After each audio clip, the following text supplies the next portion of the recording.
everybody.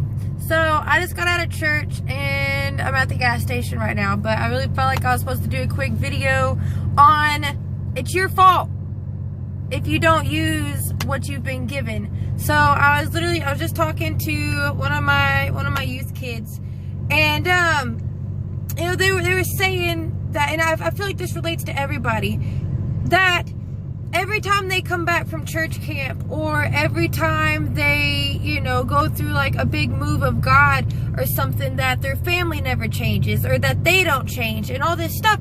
And I said, well, you know, that's your fault. And he just kind of looked at me and he's like, well, yeah, I guess so. But it's your fault if you don't apply what you've been given. Okay, so wisdom is the application of knowledge, and understanding is having applied your wisdom. Okay, I'm going to say that one more time. Wisdom is the application of knowledge, and understanding is having applied your wisdom. So the fire that the Lord puts inside of you doesn't go away unless you don't feed it. Okay, so we are children of the King. We are God's children. And He is an all-consuming fire. Okay, so all-consuming. So what does that mean? That means it burns the fuel, right?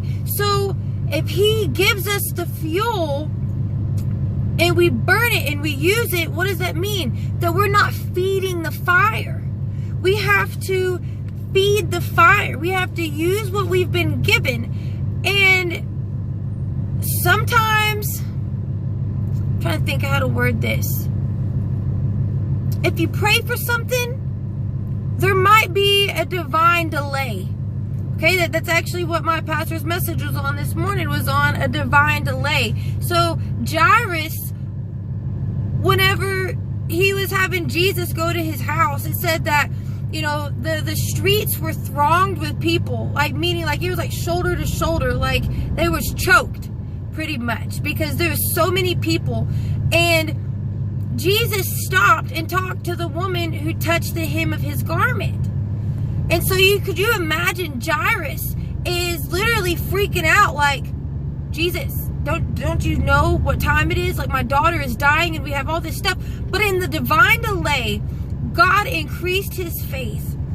And Jesus is never late and he's never early. He's always right on time. Whenever Lazarus, you know, he called Lazarus out of the grave, Martha said, like, if you'd have been here 4 days ago. But Jesus was right on time because he had a purpose and a plan.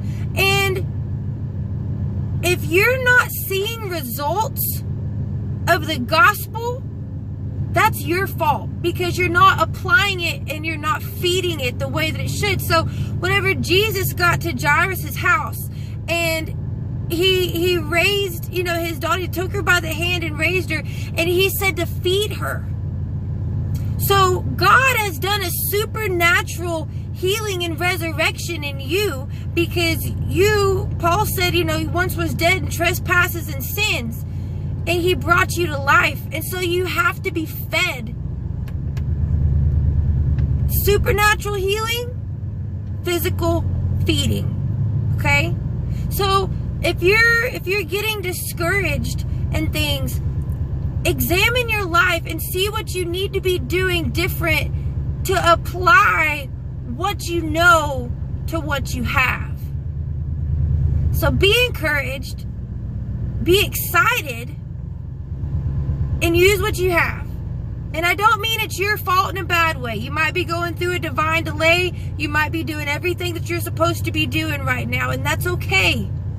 But if you're not seeing the results that you want, put more into your fire, your internal fire. Feed your fire that he's given you, the zeal. Jesus said, you know, the zeal for your house has eaten me up whenever he flipped the table. So the zeal is a good thing, but you have to feed your fire. Just like us, our flesh. If we don't feed ourselves, we're going to die. You have to feed yourself and apply it. If you don't apply the energy that you're putting in, you'll just swell up and get fat. But you have to Now, I'm not talking about the people who, you know, have some medical conditions. I understand that. But if your car, you put fuel in and you use it, you know, same thing with our muscles. We burn like a little over 1,000 calories in a day just by being alive. So we put fuel in and we burn it. Okay? You have to, it's the cycle. If he puts something in, you have to use it, and you have to continue to refill your tank. Don't let your tank go empty, because like I said, if you're not seeing the results, and some people, I'm going to get off on a little rant real quick. Some people are like, oh, you know, I read the Bible and it didn't work for me. It's because you didn't apply it. You didn't read it with faith. I literally just read, like yesterday, that you have to mix it with faith. You have to mix it with faith. Fuel and faith. So fire up here today with fuel and faith, my friends. And if you need anything prayed for, put it in the comments below. And y'all have a mighty blessed day. And I'll talk to y'all later. Bye.